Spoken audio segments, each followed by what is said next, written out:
हिंदुत्ववादी नहीं हूं, मैं हिंदू हूं।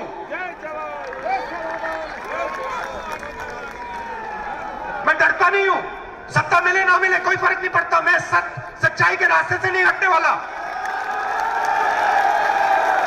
मगर सच्चाई देश को पहचाननी पड़ेगी।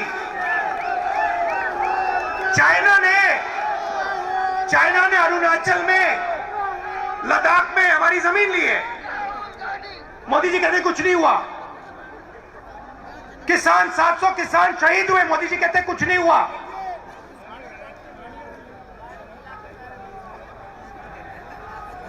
बहुत कुछ हुआ है, बहुत लोगों को चोट लगी है, बहुत लोगों की जान गई है, बहुत दुख हुआ है।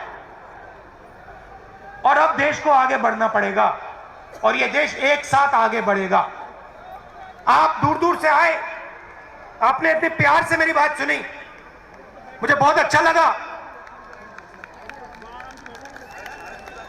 आप हो कांग्रेस पार्टी की शक्ति, आप हो इस देश की सच्चाई।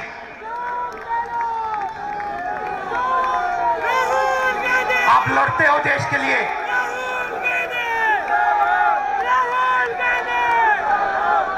डरो मत,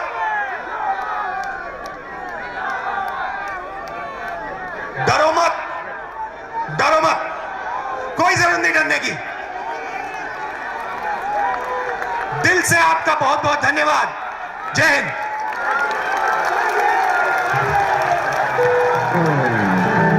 देश की हालत आप सबको दिख रही है। रैली महंगाई के बारे में है, बेरोजगारी के बारे में है। जो आम जनता को दर्द हो रहा है, दुख हो रहा है, उसके बारे में है।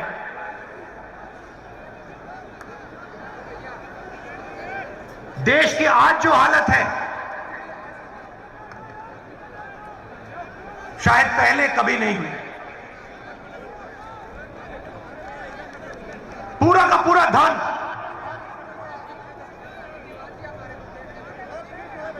चार पांच पूंजीपति के हाथ। हिंदुस्तान के सब इंस्टीट्यूशन एक संगठन के हाथ में। मंत्री के ऑफिस में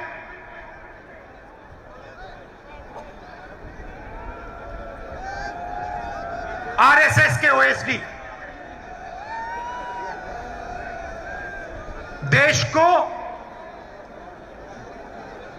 जनता नहीं चला रही है, देश को 3-4 पूंजीपति चला रहे हैं। और हमारे प्रधानमंत्री जी उनका काम कर रहे हैं।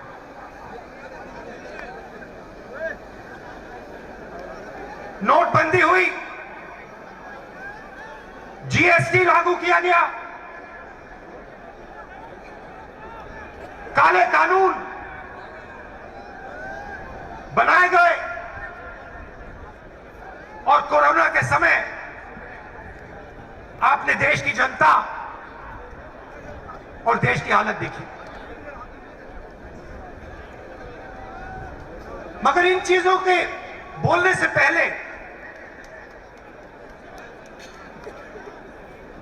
मैं आज आपसे एक दूसरी बात करना चाहता हूं।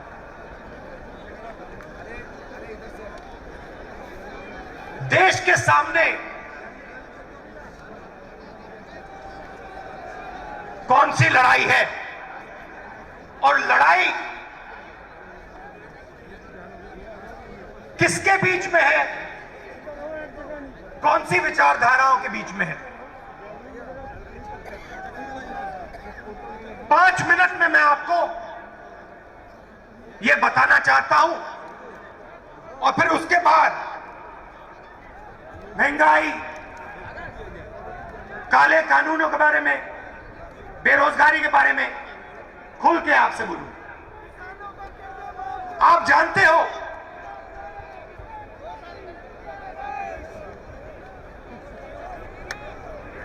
कि दो जीवों की एक आत्मा नहीं हो सकती। क्या दो जीवों की एक आत्मा हो सकती है? नहीं हो सकती। वैसे ही दो शब्दों का एक मतलब नहीं हो सकता।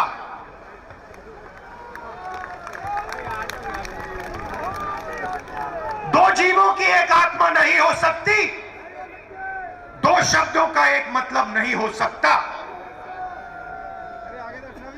हर शब्द का अलग मतलब होता है।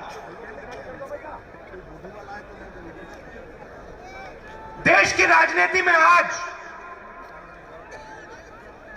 दो शब्दों की टक्कर है, अलग शब्दों की। इनके मतलब अलग हैं। एक शब्द हिंदू, दूसरा शब्द हिंदुत्ववादी। ये एक चीज नहीं है, ये दो अलग शब्द हैं और इनका मतलब बिल्कुल अलग है। मैं हिंदू हूं मगर हिंदुत्ववादी नहीं हूं। ये सब हिंदू हैं मगर हिंदुत्ववादी नहीं है। और आज मैं आपको हिंदू शब्द और हिंदुत्ववादी शब्द के बीच में फर्क बताना चाहता हूं। भाइयों और बहनों, महात्मा गांधी हिंदू, सही बोला? महात्मा गांधी हिंदू, गोडसे हिंदुत्ववादी।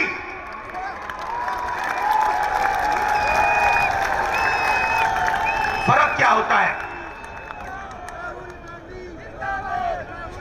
फर्क मैं आपको बताता हूं।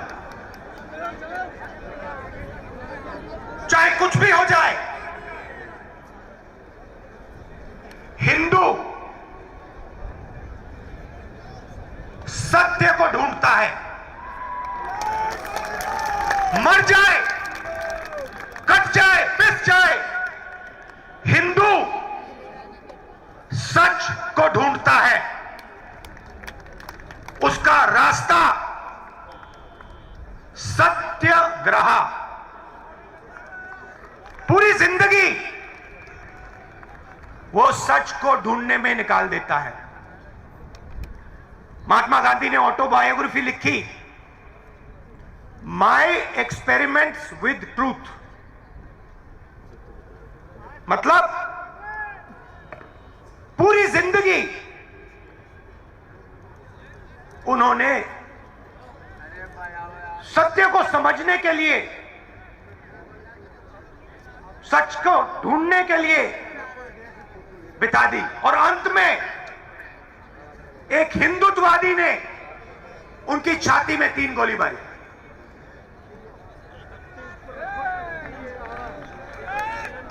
भाइयों और बहनों, हिंदुत्ववादी अपनी पूरी जिंदगी सत्ता को खोजने में डाल देता है, लगा देता है। उसको सत्य से कुछ लेना देना नहीं, उसे सिर्फ सत्ता चाहिए और सत्ता के लिए वो कुछ भी कर डालेगा। किसी को मार देगा, कुछ भी बोल देगा, जला देगा, काट देगा, पीट देगा, मार देगा, उसे सत्ता चाहिए। उसका रास्ता सत्याग्रह नहीं, उसका रास्ता सत्याग्रह है।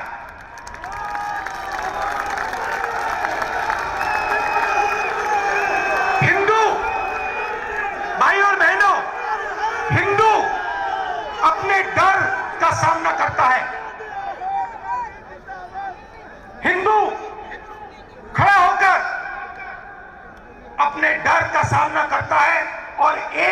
इंच पीछे नहीं हटता है। वो शिव जी जैसे अपने डर को निगल जाता है, पी लेता है। हिंदुत्ववादी भाइयों बहनों अपने डर के सामने झुक जाता है, अपने डर के सामने वो मत्था टेकता है।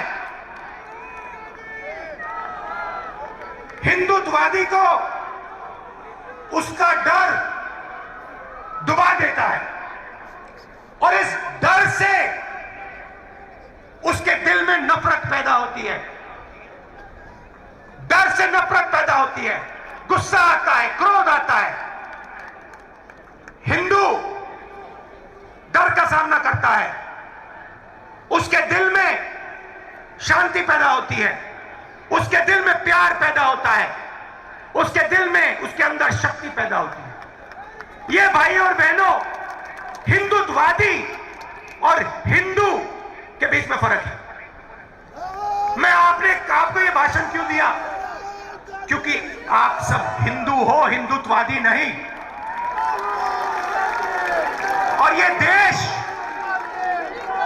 हिंदुओं का देश है, हिंदुत्ववादियों का नहीं। और आज अगर इस देश में महंगाई है, दर्द है, दुख है, तो ये काम हिंदुत्ववादियों ने किया है। हिंदुत्ववादियों को किसी भी हालत में सत्ता चाहिए। जैसे महात्मा गांधी ने कहा,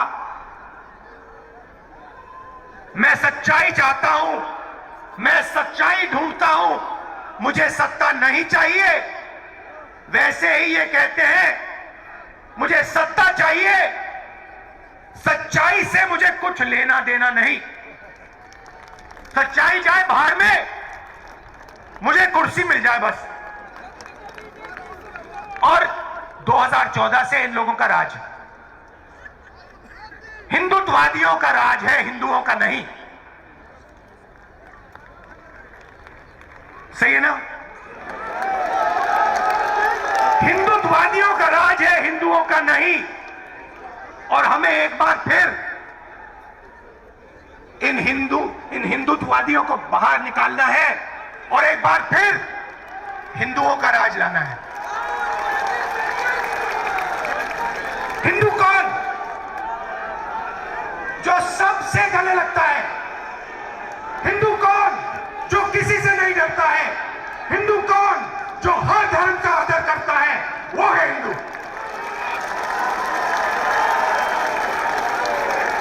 आप हमारे कोई भी शास्त्र पढ़ लीजिए, रामायण पढ़िए, महाभारत पढ़िए, गीता पढ़िए, उपनिषद पढ़िए, मुझे दिखा दीजिए कहां लिखा है कि किसी गरीब को मारना है। कहां लिखा है किसी कमजोर व्यक्ति को कुचलना है? कहां लिखा है? मुझे दिखा दो। कहीं नहीं लिखा।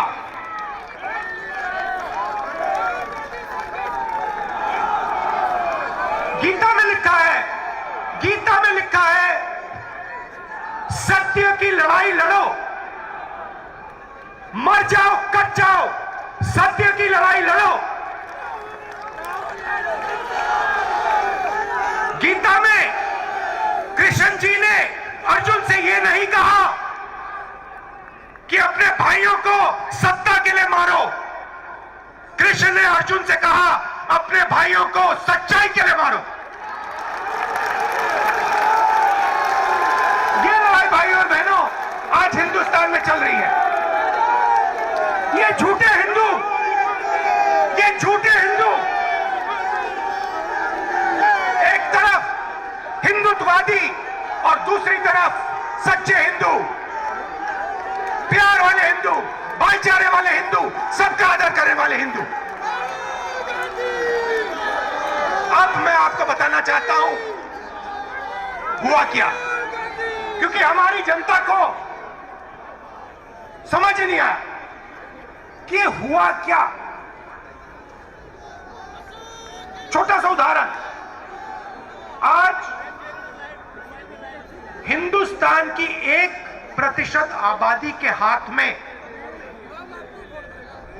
हिंदुस्तान का 33% धन है। 1% आबादी के हाथ में 33% धन, 10% आबादी के हाथ में 65% धन, और सबसे गरीब 50% आबादी के हाथ में 6% धन। भाई और बहनों, नरेंद्र मोदी जी ने हिंदुस्तान के सबसे गरीब 50% के हाथ में इस देश का सिर्फ 6% धन छोड़ा है। यह जादू कैसे किया? इस जादू के कौन से औजार थे और इस जादू को किसने किया, मैं आज आपको बताना चाहता हूं। औजार नोटबंदी, जीएसटी,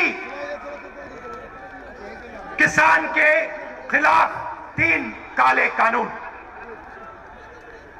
भाई और बहनों, नरेंद्र मोदी जी के आने से पहले हिंदुस्तान का जो असंगठित सेक्टर था, छोटे दुकानदार,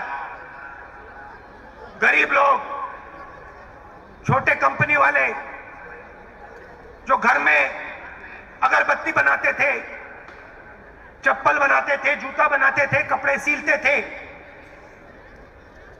किसान जो संगठित नहीं थे, मोदी जी के आने से पहले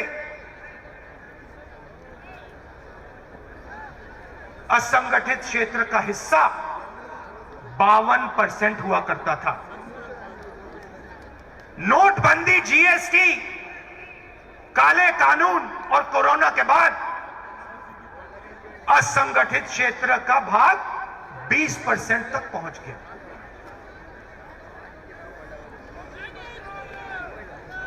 भाई और बहनों,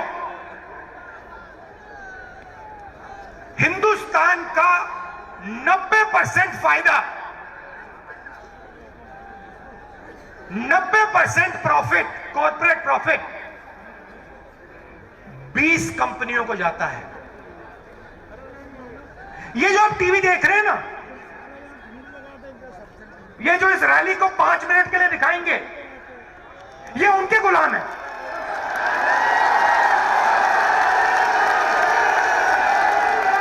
ये उनके गुलाम है। भाइयों बहनों, ये हिंदुत्ववादी नहीं है, ये हिंदू हैं, मगर इनको दबाया गया है।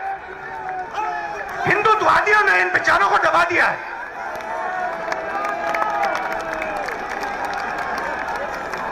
मगर हिंदू को नहीं दबाया जा सकता, कभी किया नहीं जा सकता। 3000 साल में नहीं हुआ, आज भी नहीं हो सकता।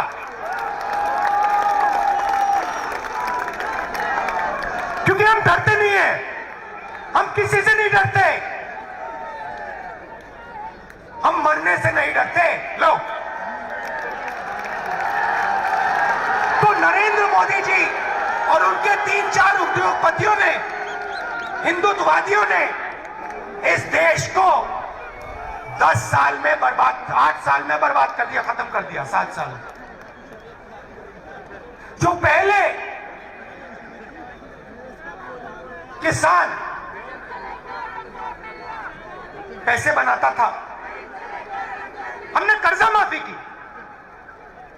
हम बात को समझे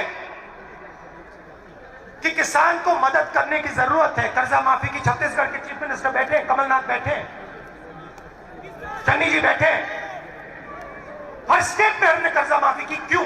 क्योंकि हम जानते हैं कि किसान इस देश की रीढ़ की हड्डी है, उसके बिना कुछ नहीं हो सकता। नरेंद्र मोदी जी ने किसानों की जो आत्मा है, उनका जो दिल है, छाती में चाकू मार। और भाइयों और बहनों, आगे से नहीं, यूं नहीं,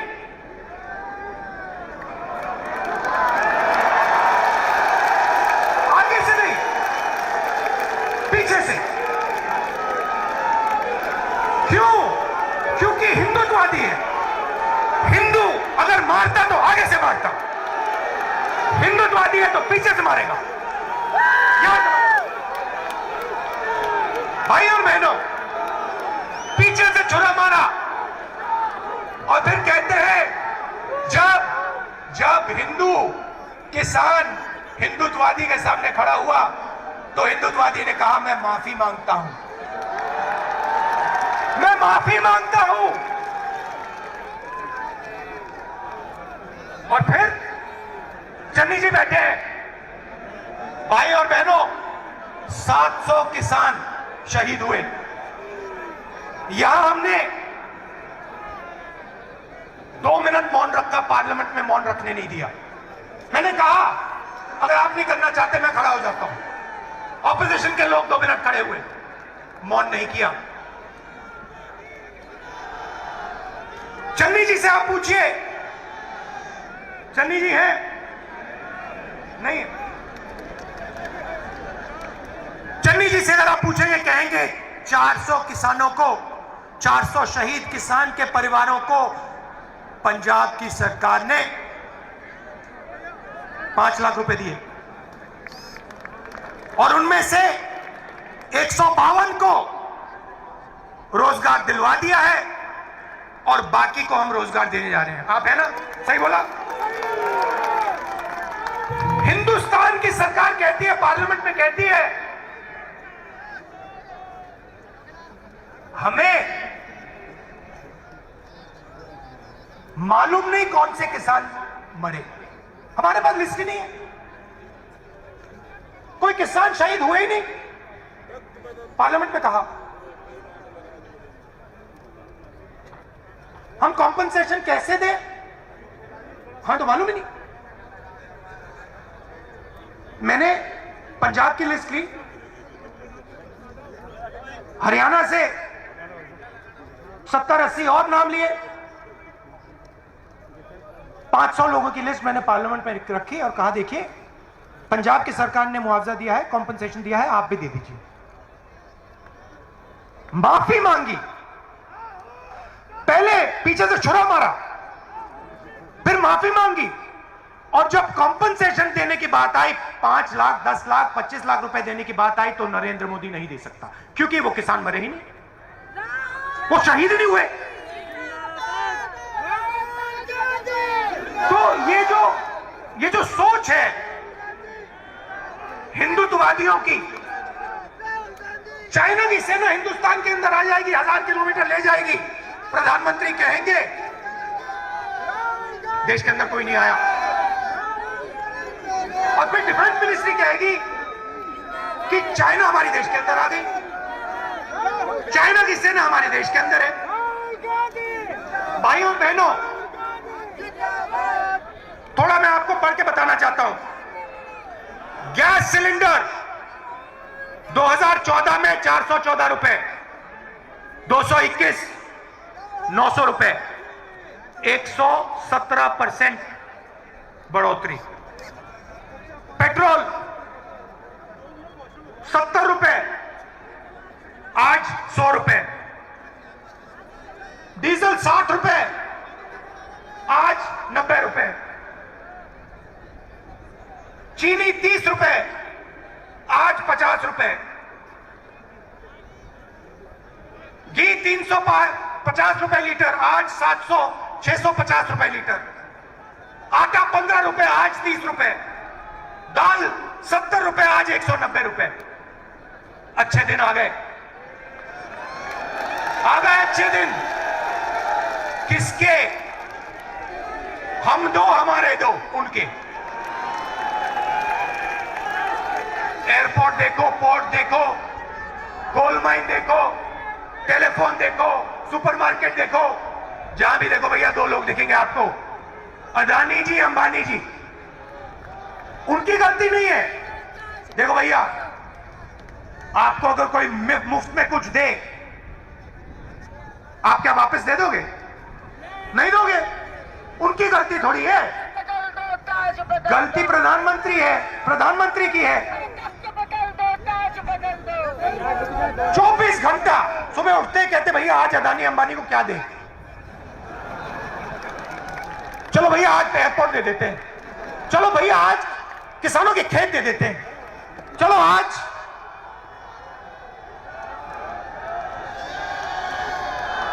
खनन दे देते हैं, माइन दे देते हैं। ऐसे देश नहीं चलाया जाता है। देश गरीबों का है, किसानों का है, मजदूरों का है, छोटे दुकानदारों का है, स्मॉल मीडियम बिजनेस वालों का है। क्यों? क्योंकि यही लोग इस देश को रोजगार दे सकते हैं। अंबानी जी की जगह है, अदानी जी की जगह है, मगर वो रोजगार पैदा नहीं कर सकते हैं।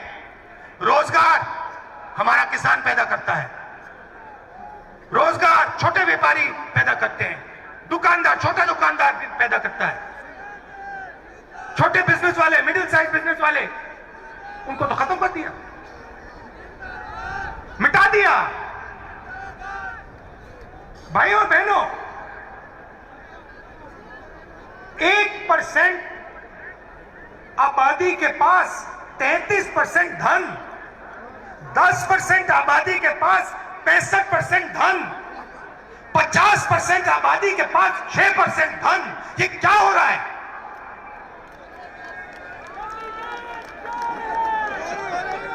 हिंदुस्तान को इस आक्रमण के खिलाफ खड़ा होना ही पड़ेगा और कोई रास्ता नहीं। और आप देखना, ये देश एक आवाज से खड़ा होगा। राजस्थान एक आवाज से खड़ा होगा और नरेंद्र मोदी जी को रास्ता दिखाएगा। कोरोना हुआ, मैंने अपनी आंखों से देखा। बाकी देशों ने अपने लोगों के जेब में पैसा डाला। नरेंद्र मोदी जी ने 5-10 उद्योगपतियों का टैक्स माफ किया, उनके जेब में पैसा डाला और मजदूरों को ट्रेन छोड़ो बस भी नहीं दी, पैदल हजारों किलोमीटर चले।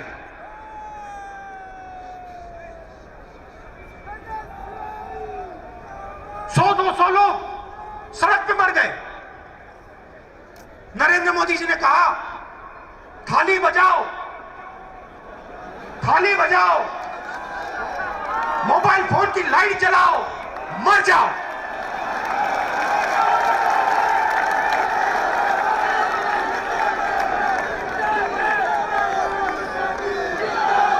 रोजगार की बात करते हैं। आज 60 साल से सबसे ज्यादा बेरोजगारी हिंदुस्तान में आज। क्यों? क्योंकि आपने रोजगार देने वाली रीढ़ की हड्डी तोड़ दी। आपने डिमोनेटाइजेशन किया, जीएसटी की, नोटबंदी, कोरोना में आपने समर्थन नहीं दिया, छोटे बिजनेस वालों को, सब खत्म हो गए। रोजगार कहां से पैदा होगा? रोजगार 2-3 उद्योगपति नहीं पैदा कर सकते। रोजगार लाखों दुकानदार, लाखों छोटे बिजनेस वाले, मिडिल साइज बिजनेस वाले, करोड़ों किसान पैदा करते हैं। ये सच्चाई है देश की। और देश को, भाइयों और बहनों, ये सच्चाई पहचाननी पड़ेगी और कोई रास्ता नहीं। झूठ नहीं बोलने वाला। मैं हिंदुत्ववादी नहीं हूं, मैं हिंदू हूं।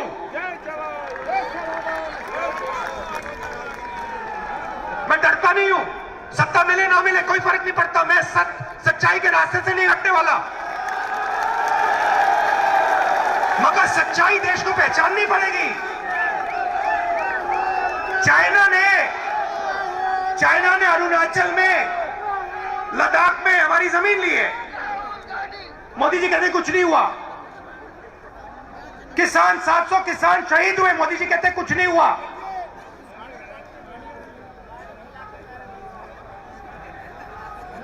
बहुत कुछ हुआ है। बहुत लोगों को चोट लगी है, बहुत लोगों की जान गई है, बहुत दुख हुआ है। और अब देश को आगे बढ़ना पड़ेगा और यह देश एक साथ आगे बढ़ेगा। आप दूर दूर से आए, आपने इतने प्यार से मेरी बात सुनी, मुझे बहुत अच्छा लगा। आप हो कांग्रेस पार्टी की शक्ति, आप हो इस देश की सच्चाई।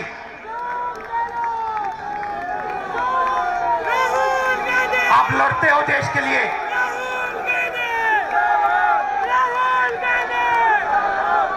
डरो मत,